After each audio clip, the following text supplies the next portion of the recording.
The next question is from the left of the theater. Yeah. Hi, another fan here. Thanks.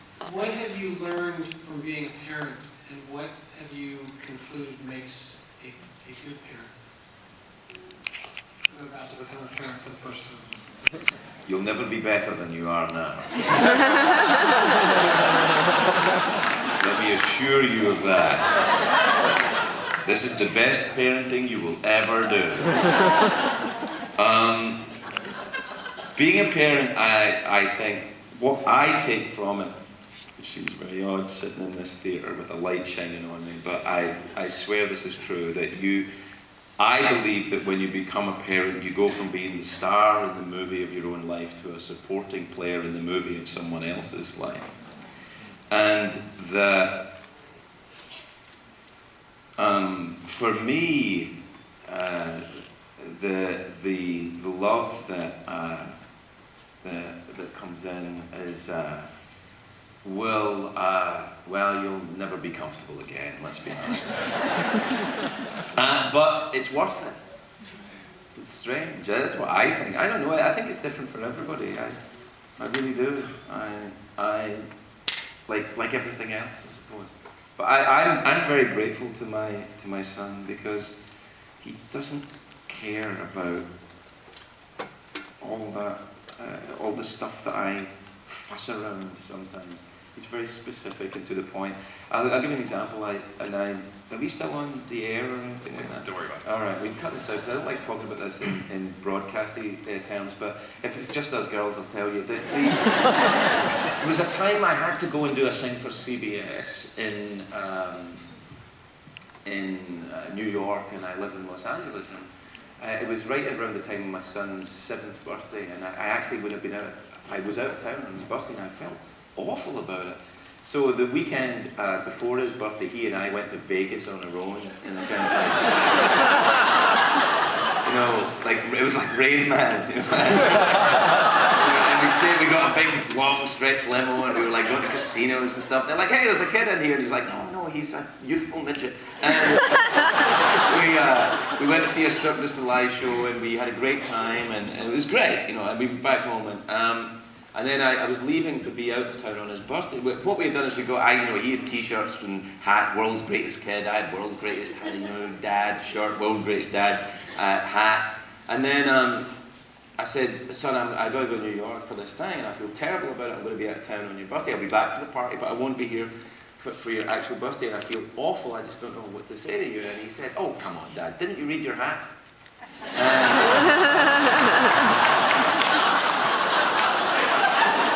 And that's a lot smarter than you meet in Hollywood, man. Thank you. Yeah. I still pour it like it's liquor.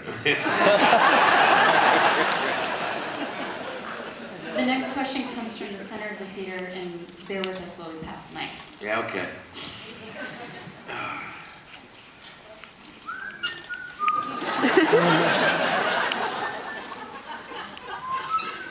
Thank you very much. Hey. Hi, Craig.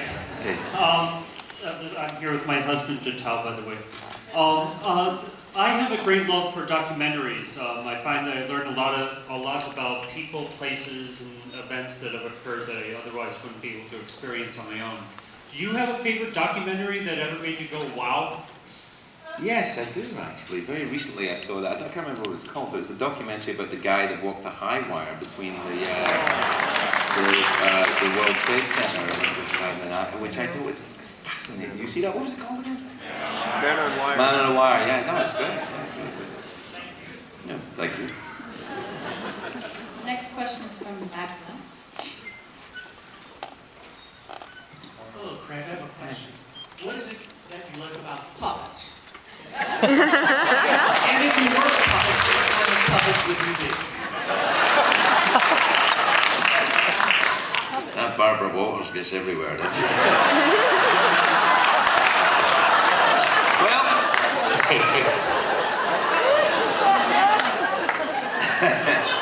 I like puppets because they're awesome. And look, you get the energy rise in the hall when you said, what do you like about puppets? You all go, yeah, puppets, yeah. Yeah, puppets. Because they're great.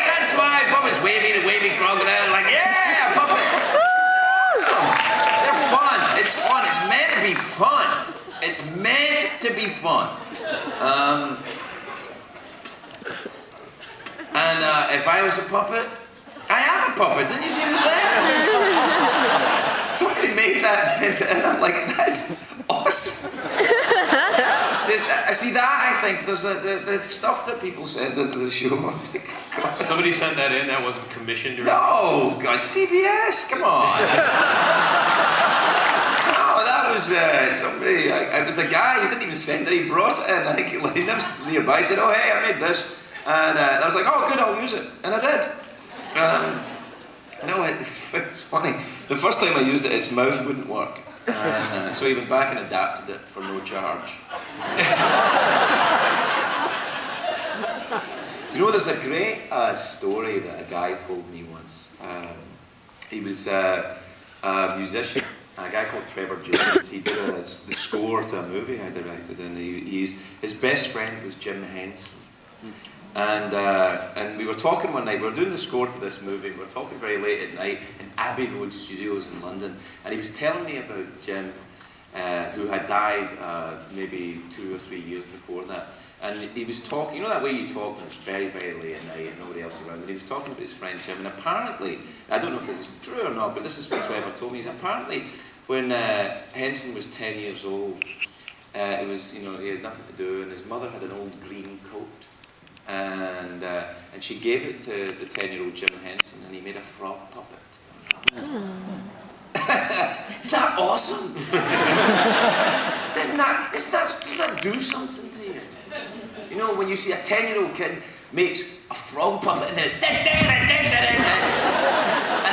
I love that. I love all of that.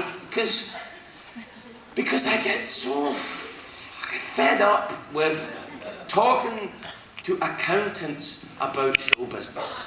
I get so annoyed talking to people who analyse data of audiences about what isn't funny. Puppets are funny.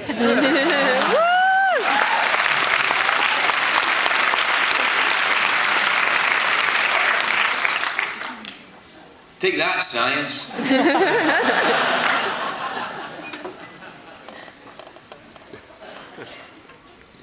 We have a question. We have 10.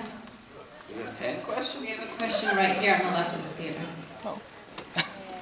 Wait, what? Hi, Greg. Hey. Hey, this is my wife, Michi. Hey, Michi. Every night when I go to sleep, she stays up late watching you on the internet. And, that's all I want to say. Also, I want to let you know. Last night I heard her laughing. It was like 2 o'clock in the morning. She's watching you. You know that on the internet you can watch it anytime. Anytime. Right. Anytime, yeah.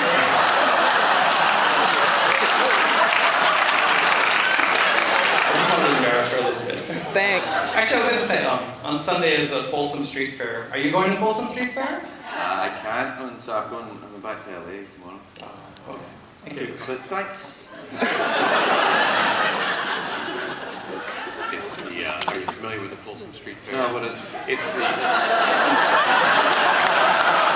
feel like I should. It's primarily leather-clad, alternative lifestyle. Do you know when I see people that are all alternative lifestyle, I can't help but thinking it's so, and it's on the tip. I always want to say, good for you. Billy Connolly tells a story, which I love. On his 50th birthday, he got his nipples pierced. And he said, as the guy was piercing his nipples, he heard them say, as he put it in, Billy goes, ah! And they heard the guy saying, one less of them, one more of us. I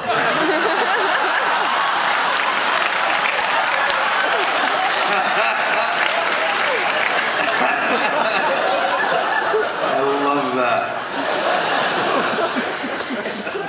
Oh, shit. We have time for one last question. Oh, we got time for more of that. What are you talking about?